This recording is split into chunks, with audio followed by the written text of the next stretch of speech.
จับปูลูกปุก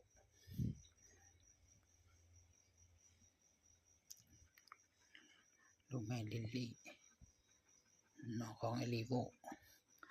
แต่ว่าสีขาวตัวเดียวออกมาหน้าตาคล้ายโกลเด้นเชยเลย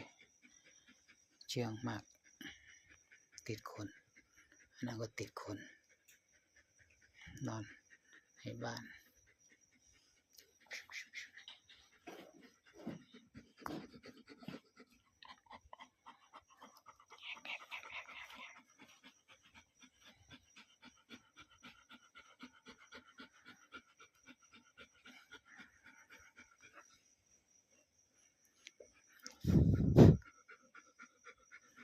จอบเกาพุง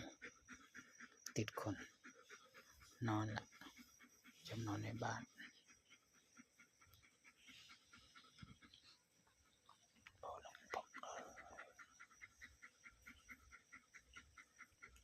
นวดให้